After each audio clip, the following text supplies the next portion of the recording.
pourvoyeur camé. Le vice et le fric.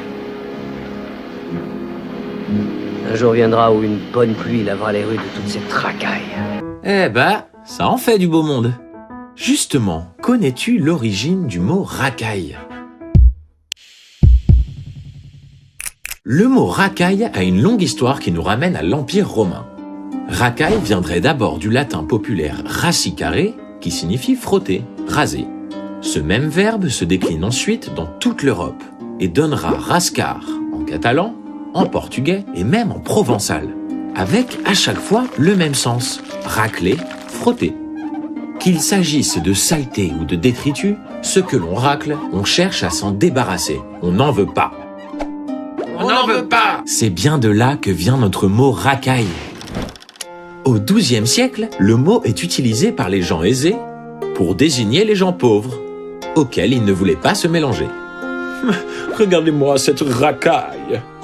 Même si, bon, on est tous le pauvre de quelqu'un, mais ça, c'est une autre histoire. On trouve déjà au Moyen-Âge une occurrence de rascaille dans un poème du XIIe siècle. À l'exception de la chétive vilainaille, les pauvres gens et la racaille.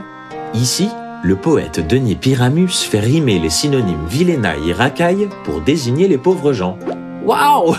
Chambé tous ces mots juste pour nous! Sympa!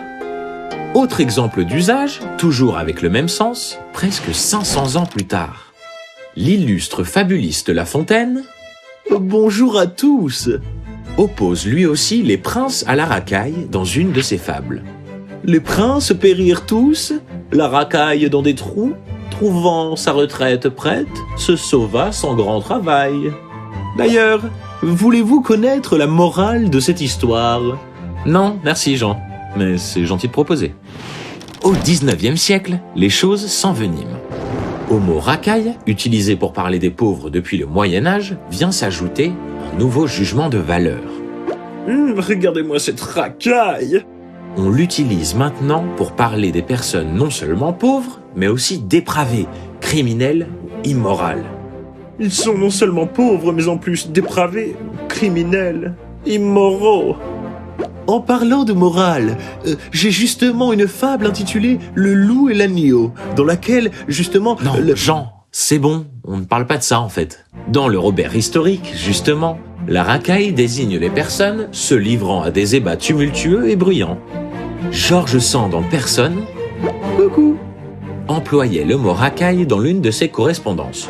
De manière humoristique, on le précise. Il y a cohue à ma porte, toute la racaille littéraire me persécute et toute la racaille musicale est aux trousses de Chopin. Pendant ce temps, à la porte de George Sand... Pas content! Pas content! Persécutons-le! Attends, tu veux dire persécutons-la? Hein? Comment ça? C'est une femme? Bah, à ce qui paraît, ouais. Au fil du temps, si le mot racaille n'est plus vraiment synonyme de pauvreté... Eh ben enfin! Merci! Il garde néanmoins toute la violence de la valeur péjorative du mot. Vous avez assez de cette bande de racailles. On va vous en débarrasser. De nos jours, le mot peut aussi s'utiliser sans son sens collectif, pour s'appliquer à un seul individu. Les jeunes des quartiers populaires se sont réappropriés le mot, retournant à leur avantage son sens méprisant pour en faire un signe d'appartenance. Tu sais quoi? Moi je te dis, c'est Hercule la vraie racaille. Le mot connaît d'ailleurs une nouvelle jeunesse à la fin du XXe siècle avec une version en verlan, Kaira, qui sera même stylisée jusque dans son orthographe, K-A-I-R-A.